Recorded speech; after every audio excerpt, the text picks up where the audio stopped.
Bien, bonsoir à toutes et à tous. Merci beaucoup de votre présence si nombreux pour cette nouvelle rencontre au Café de la Librairie, pour laquelle j'ai l'immense plaisir ce soir de recevoir Nicolas Mathieu. Alors bonsoir. Merci beaucoup de votre venue jusqu'à Brest pour cette rencontre à dialogue. Alors avant tout, quelques mots pour vous présenter. Vous êtes né et vous avez grandi en Lorraine et cette région fait aujourd'hui partie de votre géographie d'écrivain puisque vous explorez ce territoire de roman en roman. Vous avez, je crois, depuis toujours rêvé de devenir écrivain et c'est en 2014 qu'est paru votre premier roman, Aux animaux la guerre, qui a reçu de nombreux prix. Et puis en 2018, votre deuxième roman, Leurs enfants après eux, reçoit le prix Goncourt. Alors aujourd'hui, après une novella et 2 albums jeunesse, vous publiez un nouveau roman intitulé Connemara, paru aux éditions Actes Sud, et à travers lequel on retrouve votre univers, presque vos personnages, en tout cas le sillon que vous creusez de livre en livre. Alors pour le décrire, ce sillon, on pourrait dire que vos romans explorent l'intime et le politique, qu'ils parlent de la France périphérique, des temps que nous vivons, du temps qui passe aussi, qu'ils nous mènent aux côtés de personnages qui cherchent leur place et qui sont nombreux, car vous nous menez toujours dans des romans choraux. Et puis on pourrait aussi citer le passage de la Bible en exergue de Leurs enfants après eux, à savoir « Il en est dont il n'y a plus de souvenirs, ils ont péri comme s'ils n'avaient jamais existé, ils sont devenus comme s'ils n'étaient jamais nés, et de même leurs enfants après eux ». Alors comment s'impose-t-il et se dessine-t-il ce sillon que vous creusez de livre en livre, et est-ce qu'il naît d'une volonté d'écrire peut-être sur les oubliés et d'une certaine façon de lutter contre l'oubli? Bonsoir à tous. Mais vous me le donnerez, ça c'est très bien, je m'en resservirai. J'étais pas, je vous écoutais, je me disais, ah oui c'est vrai, je fais ça, c'est pas mal. Est-ce que l'idée ce serait d'écrire sur les oubliés? Non, parce que je peux pas dire ça, parce que moi quand je parle de ces gens-là, en fait, c'est comme quand on me dit, vous parlez des invisibles, moi je ne vois qu'eux en fait, et je ne pense qu'à eux, donc ils sont pas ni oubliés ni invisibles à mes yeux. Et ma démarche au départ, elle est de parler de ce que je sais de la vie, d'écrire sur le monde que je connais, sur les corps qui me sont familiers, sur les milieux que j'ai traversés, etc. Alors il s'avère qu'après, ces mondes-là peuvent être sous-représentés dans la littérature, en art, dans la fiction, etc. Et que par conséquent, mais presque indépendamment de ma volonté, peut-être que je parle des oubliés, mais je pars pas de là. C'est pas comment dire, une volonté politique initiale de me dire je vais être le porte-voix de ceux qui n'ont pas la voix au chapitre. Je pars pas de ça. Moi, je pars juste de raconter la vie telle que je la connais. C'est mon point de départ un peu modeste. En revanche, écrire contre l'oubli, ça oui. Et c'est pas la même chose. Parce que, effectivement, vous disiez que une de mes fixettes, c'est le passage du temps, et que, effectivement, tout est voué à l'oubli, tout est fugitif, tout sera balayé. Nous, et les sensations qu'on a pu éprouver, les amours qu'on a pu ressentir, nos défaites comme nos triomphes, tout sera balayé. Et que c'est quand même un sentiment poignant, et que la littérature, elle peut quelque chose contre ça, en fixant des choses. Alors des personnages, mais pas seulement. Si mes personnages sont avant tout si puissamment des corps dès le départ, c'est-à-dire qu'il y a une grande attention aux sensations, c'est aussi pour sauver de l'oubli ces perceptions-là. C'est-à-dire, je sors du train, là, tout à l'heure, avec vous, il y a l'air marin, il y a une certaine qualité de lumière parce qu'il est 17h30, il y a la rumeur de la ville, il y a ces façades claires parce qu'elles ont été refaites, etc. Tout ça, c'est un agencement de sensations. Mon corps les éprouve. Comment je fais pour rendre ça de sorte que non seulement ça me survive, mais qu'en plus ça devienne partageable. C'est-à-dire que quelqu'un ailleurs va le lire et va se dire « Ah mais oui, c'est exactement ça. Qu'est-ce que c'est que de descendre de sa chambre le matin, pieds nus, un escalier en bois, et puis de sentir l'odeur du café, du pain grillé dans une cuisine ?» Ça, c'est un ensemble de sensations qui sont vouées à la disparition. Et la littérature, elle peut les fixer. Et non seulement elle les fixe, mais oui, elle fait œuvre commune parce que ça va devenir quelque chose de partageable. Et alors, on peut le déployer sur tout, sur le sexe, sur des émotions, sur la musique, beaucoup. Qu'est-ce que c'est ces moments de pur... Il y a plusieurs fêtes dans ce roman. Vous savez, la fête, peut-être que quelque part... c'est comme la guerre, c'est des moments de dépenses pures. Tout le reste du temps, vous accumulez de la force, avec vous travaillez, vous faites du sport, vous faites des efforts. Puis il y a ces moments où vous lâchez prise complètement, où vous buvez trop, vous dépensez complètement. Voilà. Comment on fixe ça, ces moments de pure dépense? Voilà, donc c'est ça un peu ce que j'essaye de faire. Alors, Connemara, donc le livre dont nous allons parler ce soir, c'est l'histoire d'Hélène. Hélène, elle a bientôt 40 ans et il semblerait, selon les codes de notre société, qu'elle ait réussi. Elle a fait de belles études, une carrière, elle a 2 filles et une maison d'architecte. Et pourtant, il y a en elle comme une lézarde. Alors, un peu par hasard, elle va retrouver Christophe, qui a grandi dans la même ville qu'elle, mais qui, lui, n'en est jamais parti. Et entre eux va peut-être naître une histoire d'amour. Connemara, c'est un roman qui en contient plusieurs, qui comprend plusieurs portes d'entrée. Il y a peut-être même autant de versions du roman qu'il existe de lecteurs, parce que les mots peuvent résonner et s'ancrer en chacun de nous. C'est un roman où il est question de réussite, de la crise de la quarantaine, de l'idéologie managériale, de ce qui nous unit et nous sépare dans une société, de la façon dont nos corps, dont vous parliez, nous nourrissent et nous trahissent, du temps qui passe aussi.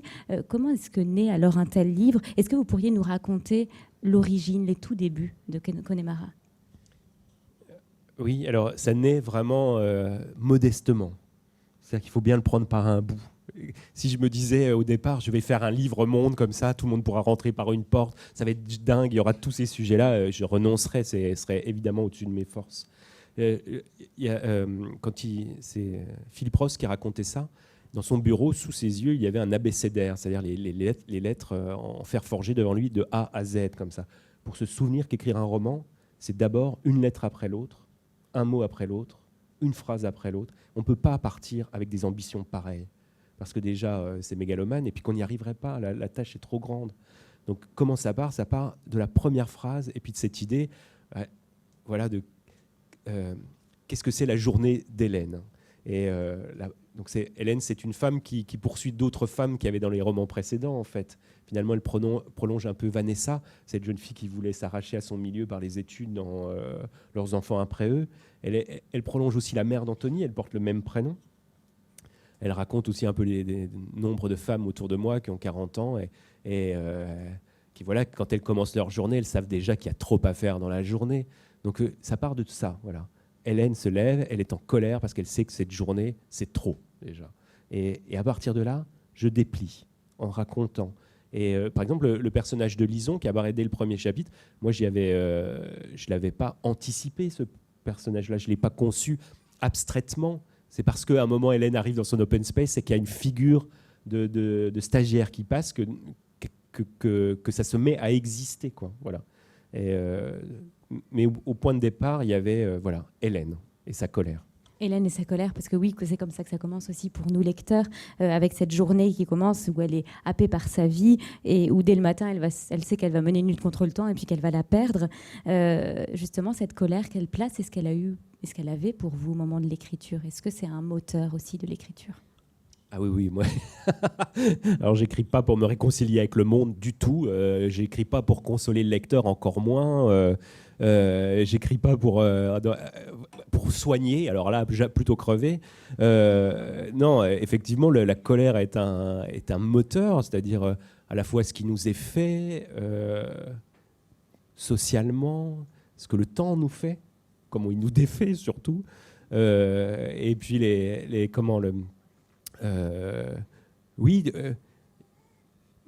le roman se passe en grande partie au moment de l'élection présidentielle de 2017. Ça avait suscité pas mal de colère aussi en moi, parce que j'étais un peu à la fois entre deux mondes, les deux mondes qui se sont affrontés, les gens plutôt bien dans leur basket et qui votent Macron parce qu'en fait, ils sont bien dans leur temps, et puis ceux qui sont vent debout contre et qui, au mieux, ne votent pas. Enfin voilà, moi je suis entre ces deux mondes et ça m'avait provoqué pas mal de tourments ce moment-là.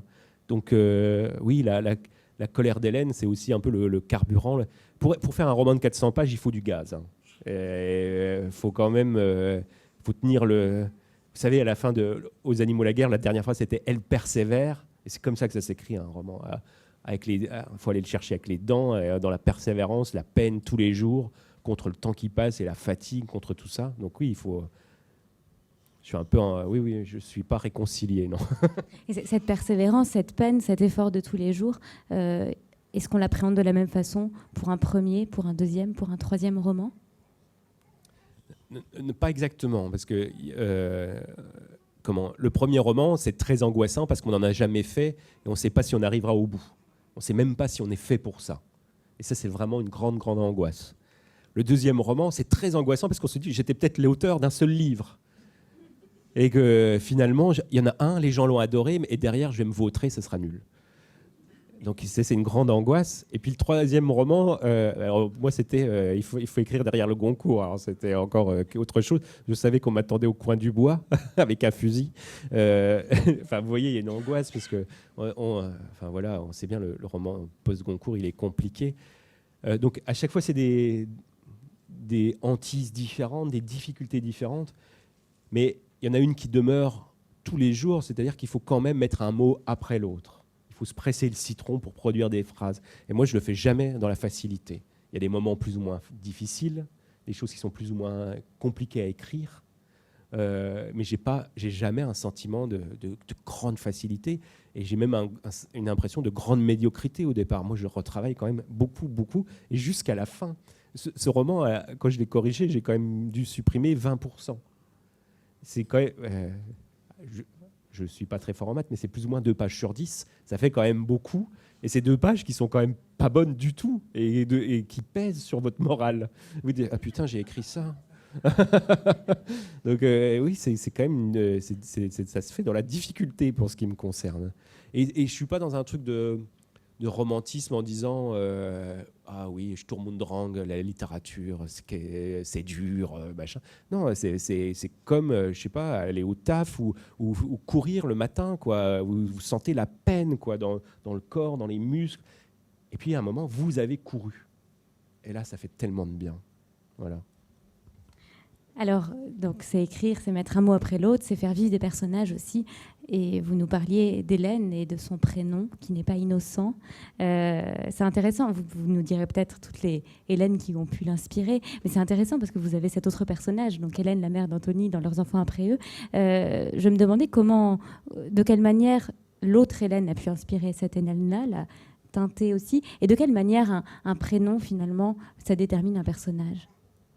Je ne sais pas si un prénom, ça détermine un personnage, mais comme le titre et comme 1000 autres choses dans un roman, c'est un signe en tout cas, ça dit quelque chose de lui. Alors déjà, sur son milieu social et l'époque à laquelle il est né. Hein, on ne s'appelle pas Kevin ou Hélène impunément. Ça dit quelque chose à la fois de votre monde et de votre date de naissance. Et puis c'est vrai que moi, de roman en roman, finalement, je me rends compte que je reprends des personnages à chaque fois. C'est comme des boutures. Je coupe et puis je les retransplante ailleurs et ça devient autre chose. Ça, c'est pas vraiment délibéré. Ça devient un peu un système à force, mais je m'en rends pas trop compte en le faisant. Et sans doute quand même qu'Hélène, j'avais envie de poursuivre la mère d'Anthony au départ. C'était ça le point de départ. Et puis après, il y a cette idée de la colère. Et notamment, encore une fois, chez Philippe Ross, j'avais lu ça, que peut-être que le premier mot de la littérature occidentale, c'était le mot colère. Homus chante la colère d'Achille. Selon la manière dont c'est écrit en grec, colère pourrait être le premier mot. Donc l'Iliade, Hélène, ça inscrivait le roman aussi dans une généalogie justement littéraire qui marcherait justement à ces sentiments-là, de rage et de colère, pas à la consolation, pas à la célébration du monde. Il s'y passait autre chose. Et puis il y a d'autres Hélènes. Il y a quand même l'Hélène des choses de la vie. Voilà, le personnage de Romy Schneider. Et je m'étais dit, je vais faire un roman comme ça, sur les choses de la vie. Un adultère, les enfants le matin, un dîner, une fête de Noël, un mariage, un enterrement, les choses de la vie. Voilà. Et puis enfin, j'avais quand même le projet de faire un roman sur la province et les grands modèles. Il y a Flaubert, il y a Balzac, mais il y a aussi Chabrol. Et il y a 3 ou 4 Chabrol, je crois, où Stéphane Audran s'appelle Hélène, justement. Donc, Hélène, elle se trouve à la croisée de toutes ces généalogies. Oui. Sur Christophe, je ne pourrais pas vous en dire autant, c'est beaucoup plus simple. Hélène, donc au début, vous avez une idée du personnage qui se précise petit à petit au fur et à mesure de l'écriture, en les voyant, en les faisant vivre finalement les personnages. Donc c'est petit à petit, à chaque fois que vous mettez un mot derrière l'autre, que les personnages se dévoilent à vous. Finalement, la vision du personnage, vous ne l'avez vraiment qu'à la fin. Oui, alors ça c'est un truc assez étonnant. C'est-à-dire qu'au départ, vous avez votre Hélène et vous lui dites elle se lève. Il y a une infinité de possibilités à partir de là. Puis vous lui faites prendre un embranchement, puis un autre, puis un autre. Et c'est comme, vous savez, ces artistes japonais qui font de la laque une couche après l'autre. Et à la fin, ça fait quand même une couche, ça fait, comment dire, c'est solidifié, ça a pris de l'épaisseur. Et un personnage, ça se construit comme ça aussi, couche à couche. Et à mesure que vous lui faites produire des actions, prendre des décisions, il s'autonomise. C'est-à-dire que vous ne pourrez plus lui faire n'importe quoi, parce que ça serait incohérent, parce qu'il a pris de la chair, en fait. Et Hélène, au début, c'est moi qui la guide, et à la fin, c'est moi qui suis, quoi. Mais c'est vraiment un truc qui se produit. Et on se retrouve parfois piégé, parce que peut-être au début, on s'est mis une cible, un point à atteindre, comment le roman pourrait se finir, et puis on n'y arrive pas, parce que le personnage nous a trahis entre-temps. Voilà.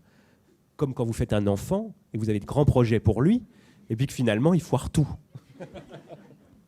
Et puis, il y a l'importance du corps aussi, vous l'avez évoqué rapidement. Dans votre écriture, il est très présent. Le corps, on voit des corps qui évoluent. C'est très charnel aussi. C'est par le corps que l'on existe, que l'on ressent, que l'on désire, que l'on souffre. Est-ce qu'on peut même dire que c'est par le corps que l'on pense, que nous sommes des corps avant tout ? Mais c'est pas qu'avant tout, c'est nous ne sommes que des corps. C'est-à-dire qu'il n'y a pas chez moi, il n'y a pas d'hiatus entre l'esprit et le corps. Il n'y a pas d'ailleurs d'esprit sans corps. Enfin, notre esprit, c'est déjà un cerveau, c'est du corps. Et notre pensée, elle est nourrie par les flux électriques qui passent dans les synapses. Et puis, notre pensée, elle se nourrit aussi des perceptions qu'on a du monde. Nous ne sommes que des corps. Quand on n'a plus rien, à la fin, on est quand même encore un corps. Et c'est la seule chose dont on est sûr qu'on est sûr d'avoir jusqu'au bout un corps. Voilà. Donc mes personnages, ils sont des corps, et c'est des corps qui sentent, c'est des corps qui désirent, c'est des corps qui souffrent aussi, et puis c'est des corps qui vieillissent. Ouais. Donc ça, il y a tout un truc. Et dans ce roman, en tout cas, sur à la fois ce que le temps fait au corps féminin et au corps masculin. Et j'ai essayé de faire l'effort de montrer ces deux aspects-là. Parce que le temps qui passe, c'est une des grandes questions de ce roman, et on va y revenir. Mais avant, j'aurais voulu continuer sur le personnage d'Hélène, parce qu'à travers elle, vous nous faites entrer dans différents mondes. Parce qu'Hélène, c'est une personne qui a changé de milieu, qui par ses lectures, par ses études, est passée d'une classe sociale à une autre. Et c'est d'ailleurs une question qui est au centre de votre travail, de votre écriture. Alors, qu'est-ce que cela implique pour elle de passer d'un monde à l'autre ? Est-ce que cela change sa manière d'être au monde ? Et est-ce que de cette fracture entre deux mondes qui est vécue très intimement, vient une acuité finalement de l'observation de ces mondes ? Alors elle, je ne sais pas si elle a une... Ah si, quand même, ouais. En tout cas, effectivement, elle va passer du monde de ses parents à celui... Elle a une copine quand elle est au lycée, son père il est cadre, et ça la fascine. En fait, elle voudrait devenir chef au départ, c'est quand même ça. Elle voudrait avoir des goûts plus relevés, plus raffinés. Elle a une hantise, c'est de reproduire la vie de ses parents, en fait. Et finalement, ce genre de parcours ascensionnel-là, qu'on qualifie de transfuge aujourd'hui, ils produisent des personnes qui se retrouvent quand même entre deux mondes, parce qu'ils n'appartiennent plus à celui où ils sont nés. Et ça, c'est définitif, on n'y peut rien. Et ils n'appartiendront jamais à celui où ils arrivent, parce qu'ils n'y sont pas nés. Donc ils sont entre deux. C'est des positions à la fois inconfortables.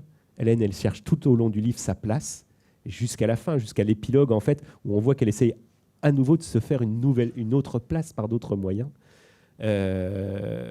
Et ça aiguise son regard, parce qu'elle est sans arrêt en train de mesurer les distances. Par exemple, sa grande copine Charlotte, dans le début du roman, est donc une petite bourgeoise. Hélène passe ses vacances à la Grande Motte et sa copine à l'île de Ré.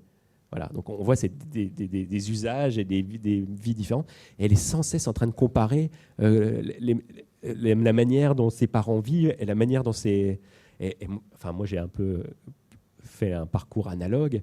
Et je me souviens la première fois, mes parents m'avaient mis dans un bahut privé, la première fois que je suis arrivé chez un copain, et puis j'ai vu dans son salon, il y avait 2 canapés qui se faisaient face. Mais alors pourquoi? Dans mon monde à moi, le canapé faisait toujours face à la télé. Et vous voyez, il n'y avait même pas de télé. Ce que je trouvais bizarre, parce qu'ils avaient plus d'argent que nous.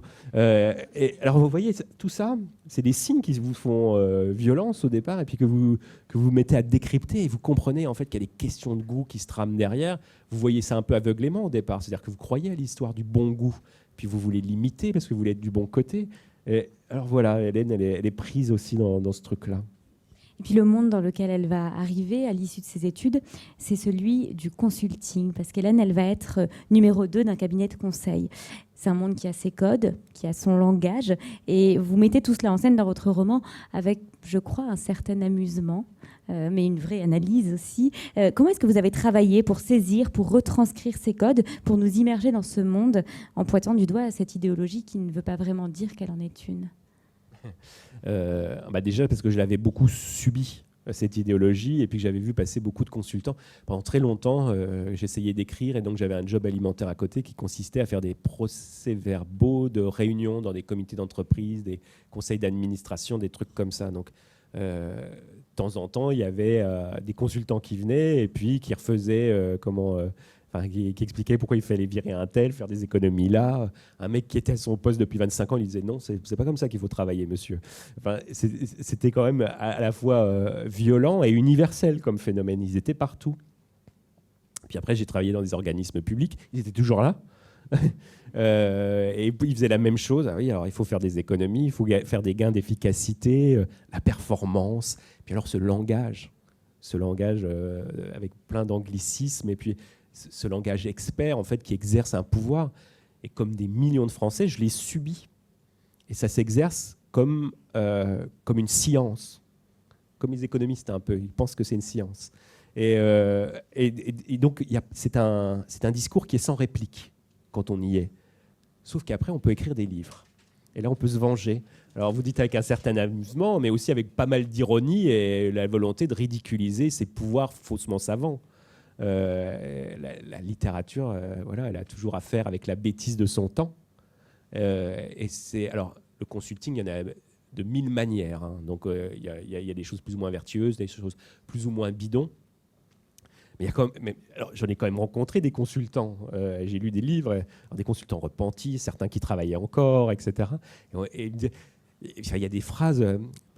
Être consultant, c'est prendre sa montre à quelqu'un pour lui donner l'heure et partir avec la montre. Voilà. Enfin voilà, il faut raconter tout ça quand même.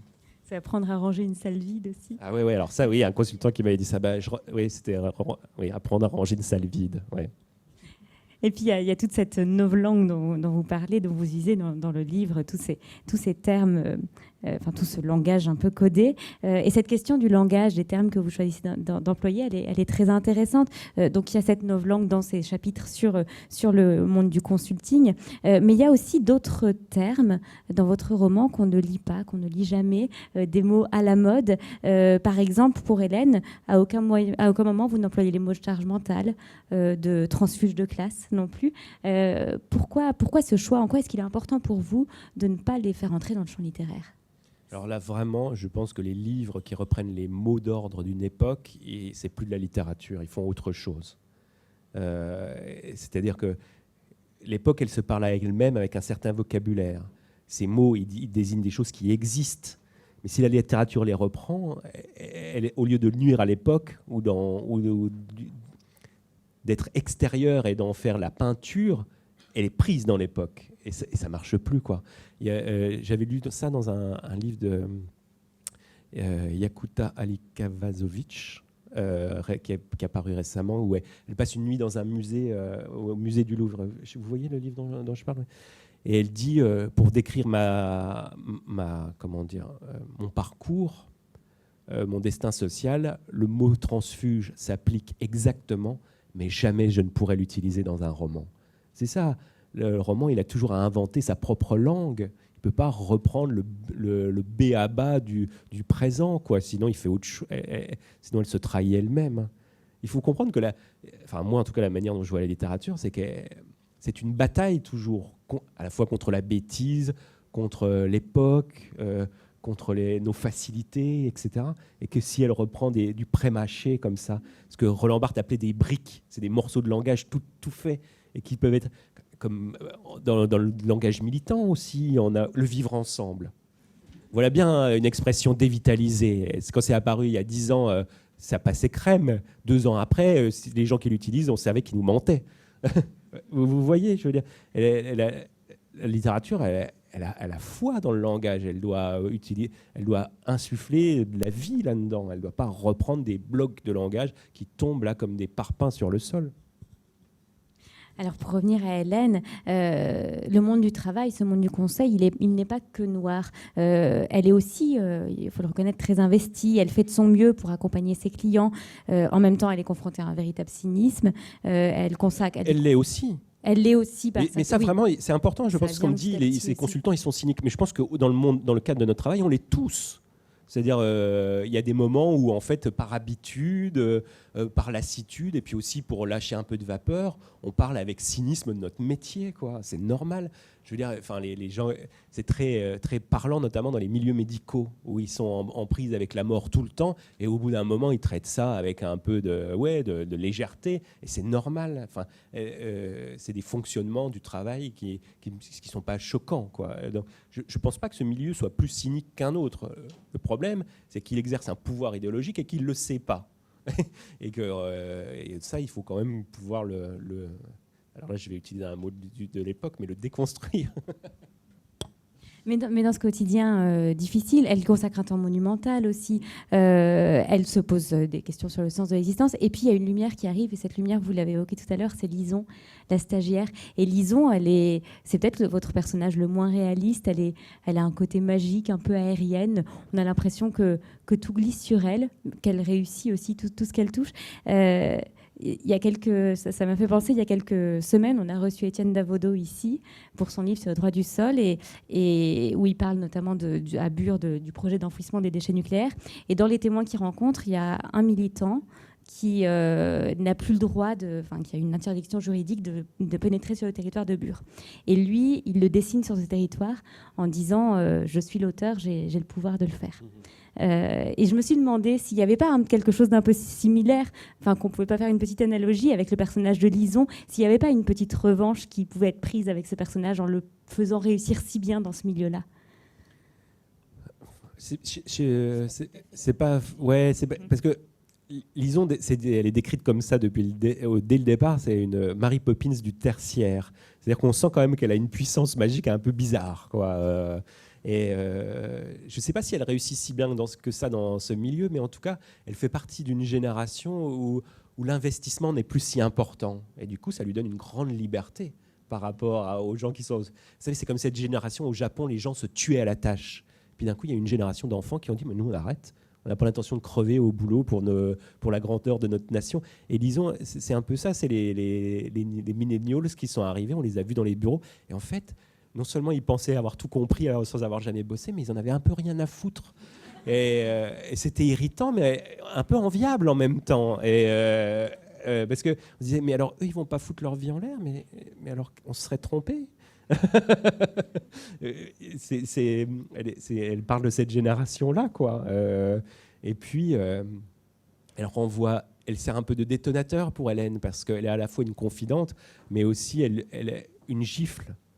Parce qu'elle est née vraiment dans le milieu auquel a aspiré Hélène. C'est une petite bourgeoise, disons, une vraie Parisienne. C'est dit par plein de détails tout le temps, c'est jamais explicitement dit, mais on le comprend. Hélène est sans arrêt en train de la regarder, c'est la manière dont elle est habillée d'ailleurs. Enfin, c'est le narrateur qui le dit, mais c'est Hélène en fait qui la regarde. Et puis, elle est quand même ce qu'Hélène est de moins en moins, jeune.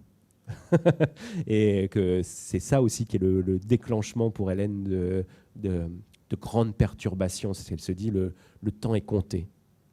Oui, parce que le temps qui passe, c'est quand même la grande question qui parcourt le roman, cette hémorragie inéluctable. On la sent notamment, alors c'est un roman où il y a beaucoup de flashbacks et vous choisissez de nous parler de ce qui se passe en 2017, donc dans notre époque, au passé. et dans les flashbacks, on arrive dans le temps présent. Comment ça s'est imposé? Est-ce que c'est une manière de capter justement ce ressenti du temps? Oui, c'est exactement ça. C'est-à-dire que pour essayer de rendre... c'est-à-dire que moi, quand je regarde le monde autour de moi, j'ai une certaine perception que j'essaye de communiquer dans mes livres. Une perception qui est assez mélancolique parce que je suis très sensible au passage du temps. Voilà. Par exemple, j'ai tout le temps des boules caisses dans ma poche parce que je suis très sensible au son.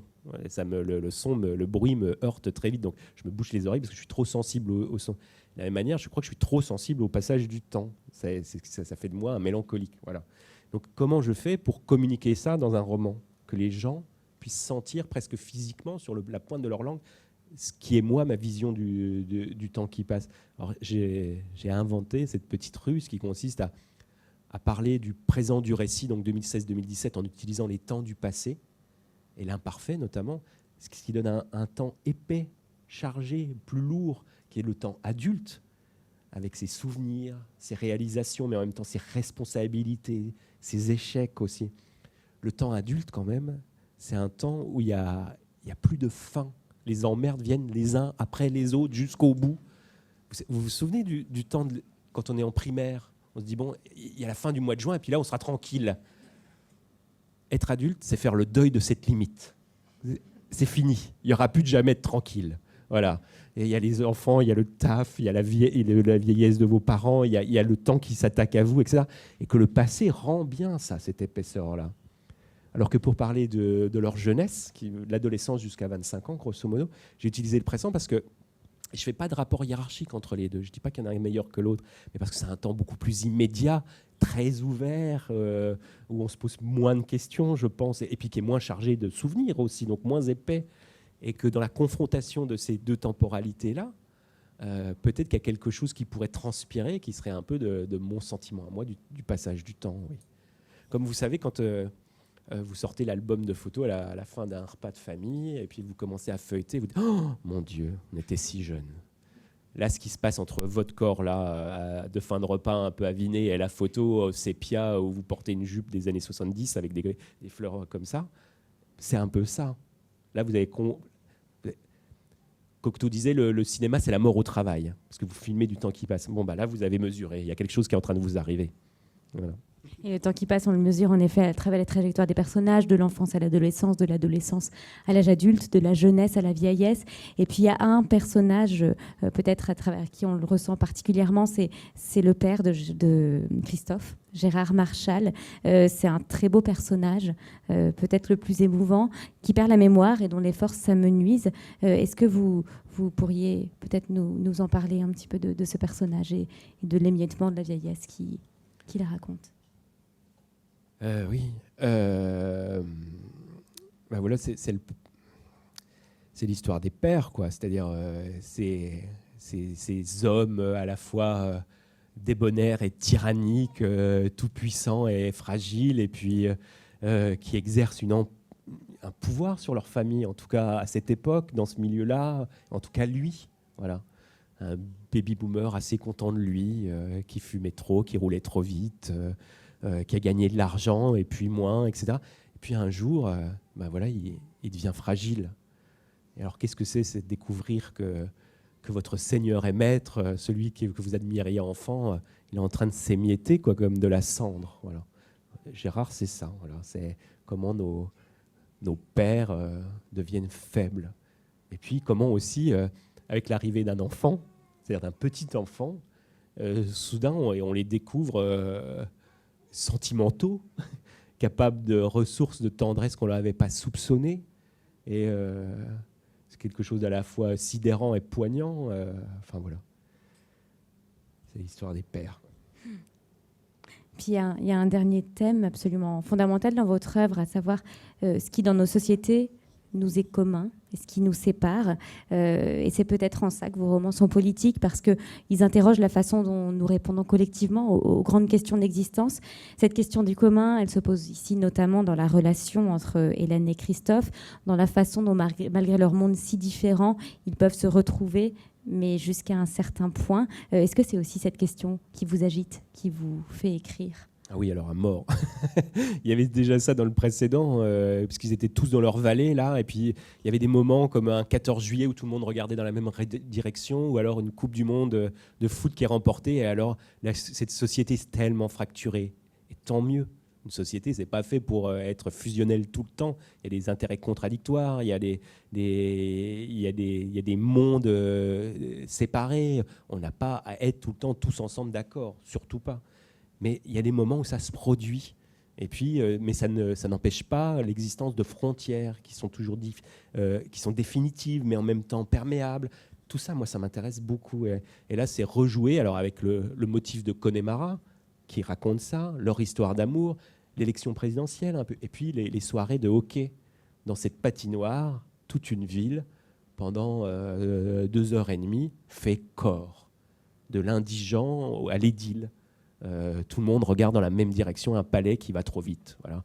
Et oui, moi, ça me travaille en profondeur. Ça, c'est un objet vraiment politique, c'est-à-dire pourquoi on est obligé de... politique, c'est ça quand même. C'est ça, la police. Pourquoi on est obligé de vivre tous ensemble? Pourquoi c'est indispensable et impossible en même temps? Voilà. Ça, c'est un des grands sujets qui, moi, me travaillent. Ouais. Et le titre Connemara, il contient tout ça en lui, finalement. Oui, parce que Connemara, c'est une chanson qu'on connaît tous, donc ça nous est commun. Qu'on l'aime ou qu'on la déteste, qu'on soit de gauche ou de droite, mais c'est pas du tout la même chanson selon qu'on l'écoute. Voilà, vous savez, c'est la chanson qui clôture toutes les fêtes de HEC et par extension de beaucoup d'écoles de commerce et d'ingénieurs, par mimétisme. Et en même temps, voilà, c'est des chansons qu'on peut écouter sur RTL ou dans une fête de village, etc. Et dans ce titre-là, il se dit quelque chose de notre pays, de ce qui le traverse collectivement, et en même temps des divisions qui l'organisent. Et le roman, dans tout ça, le fait de raconter des histoires, est-ce que ça nous tient aussi, tous ensemble? Oui, je crois ça. Il y a un assez beau mot qui a été dévoyé, mais en anglais, on appelle ça l'entertainment. Le fait de raconter des histoires, même le divertissement fictionnel, ça tient ensemble, entertainment. Et je pense qu'effectivement, la fiction, elle peut ça, parce qu'on est tous égaux, pas au niveau culturel, mais en tout cas dans nos possibilités d'être affectés et d'avoir de l'empathie, et donc de nous identifier. Ça crée du commun, ça. On est tous susceptibles de s'identifier à d'autres sorts que le nôtre. Ça aussi, ça produit du commun. Vous regardez un débat télévisé, c'est toujours organisé de la même manière. Il y a un sujet, puis il y a un pour, un contre. On essaye de produire du clivage. La fiction, je ne dis pas spécialement le roman, mais la fiction, c'est exactement l'inverse. La fiction, elle vous invite à vous mettre à la place des autres, à adopter leur point de vue, à exister dans leur basket. C'est exactement l'inverse. Et donc oui, ça produit du commun, la fiction. Et ça peut même aller plus loin, parce qu'après, on peut se mettre d'accord sur des formes de récits. Qu'est-ce que c'est que l'histoire de France? Alors, c'est toujours discuté, naturellement. Ça doit être critiqué, réinventé sans cesse.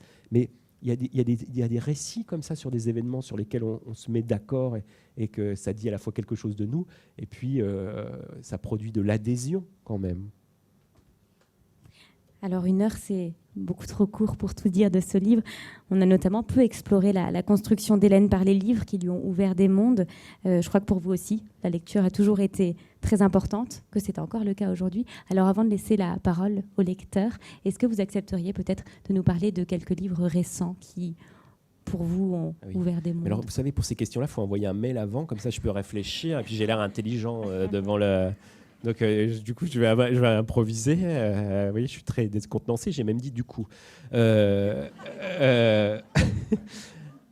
celui dont je parle quand même depuis l'été, c'est Feu de Maria Pourchet, moi, qui m'a vraiment secoué et qui est quand même une démonstration de style assez flamboyante. C'est un roman impressionnant. Moi, je viens aussi du roman noir et du roman policier. J'en parle parce qu'il y a Yvon Coquille qui est auteur de romans policiers. Et moi, dans mes grands chocs, il y a Kent Anderson qui a écrit Sympathy for the Devil, qui sont des chroniques qui racontent l'histoire d'un type au Vietnam, qui sont vraiment des grands romans. Et puis Pete Dexter, Et puis évidemment Jean-Patrick Manchette, qui a beaucoup compté pour moi, qui m'a permis aussi de penser ce que je voulais faire, c'est-à-dire faire des romans qui embarquent les gens, croire aux histoires, au plaisir de la lecture, et même peut-être à un certain degré de divertissement, mais pour faire autre chose derrière. C'est-à-dire qu'une fois que tout le monde a embarqué dans le roman, on peut s'intéresser au style, à raconter la vie des gens, faire un peu peut-être de sociologie aussi, nuire à la bêtise, etc. Mais d'abord, on a construit une histoire qui va permettre à tout le monde d'embarquer, quoi. Voilà. Ça, Manchette a théorisé ça dans ses articles, et ça a changé ma vie. Peut-être aussi, il y a Annie Ernaux, évidemment, qui a beaucoup compté, parce qu'elle a mis des mots précis sur des choses qui étaient confuses chez moi. Et, voilà. D'ailleurs, Hélène, à certains égards, elle reprend le motif de la femme gelée, hein, c'est-à-dire que c'est la femme qui habite une vie dont elle ne voulait pas. Voilà. Et il y a ça chez elle. Et puis peut-être, pour conclure, l'auteur en ce moment que j'aime de plus en plus, c'est Pérec. Voilà. Pérec, je crois que ça ne m'intéressait pas pendant très longtemps. Et puis il y a tout ce truc-là de l'oulipo, s'amuser avec les mots, qui n'était pas du tout ma came. Et en fait, en m'intéressant un peu de plus près à ces livres, ces récits ou ces romans, je pense que c'est un des plus grands auteurs du XXe siècle. Bien, merci beaucoup. Alors peut-être que des personnes dans le public ont des questions à poser à Nicolas Mathieu. Je vais faire passer. Merci. Vous avez vous parlez très bien des classes sociales. Est-ce que la sociologie vous intéresse? Est-ce que vous lisez des livres de sociologie pour essayer de comprendre la société et de comprendre la manière dont on peut survivre dans une société? Merci. Alors, je ne sais pas si les livres de sociologie nous apprennent à survivre en société, mais en tout cas, ils nous rendent plus sensibles à son fonctionnement réel, derrière les histoires qu'une société se raconte à elle-même. Voilà. Et ça, c'est quand même... C'est en cela que la sociologie rejoint la littérature, d'ailleurs. C'est qu'il y a une puissance de démystification dans la sociologie. Alors oui, j'en lis pas tant que ça, je termine pas toujours les livres, mais j'en lis et ça nourrit pas ma démarche romanesque quand je me dis pas tiens je vais reprendre ça, cette analyse c'est bien vu, ce type de personnage, ce genre de type par exemple je pourrais le reprendre dans un roman, mais ça a infléchi mon regard, ça l'a changé, ça l'a rendu sans doute plus aigu, et ça m'a aidé à traverser peut-être de manière inaboutie, mais le voile des apparences. Quand même, jusqu'à un certain point, nos parents, le monde social, tout conspire à nous mentir et à nous raconter des histoires sur ce qu'on est en train de vivre. Le mérite. Mais mes parents qui me disaient, quand on veut, on peut. Mais non. Bon, ça, la sociologie, ça permet quand même de dépasser ces choses-là. Comme le roman, d'ailleurs. Flaubert a une manière de regarder le monde social de son temps qui n'a rien à envier à Durkheim. Bonjour. Bonsoir. Comment vous faites pour aussi bien vous mettre dans la peau d'une femme? En fait, si je ne savais pas que vous étiez l'écrivain, je me suis dit, j'aurais pensé que c'était une femme. Comment vous faites pour être aussi fort? Je suis acculé à certaines extrémités, c'est que j'en fréquente. Il m'arrive même de leur parler, mais même de les écouter parfois. Non, mais c'est ça. Il y a plusieurs choses. C'est-à-dire que déjà, on lit des femmes, j'en connais. Et, oui, effectivement, ça m'intéresse, quoi. Comment ça marche, le corps des femmes, leur désir, tout ça. C'est quand même assez passionnant, notamment pour un mec. Et puis, après, j'écris. L'écriture, c'est aussi un processus de devenir. Hein. C'est-à-dire que quand on écrit, on devient un peu ce dont on parle. Voilà. C'est pas magique, ça, mais ça se produit, quoi. Alors en partie. Et puis derrière, quand même, je fais relire. C'est-à-dire que je fais pas les choses à la légère. Voilà. Mais pas dans un sens de... Pas pour documenter la phrase ou pour censurer une connerie, mais pour m'assurer que ça sonne juste. Bien, nous allons arriver au terme de cette rencontre. Je tenais à vous remercier. Merci à vous. Cette lecture si approfondie. Merci à toutes et à tous pour votre présence. Merci.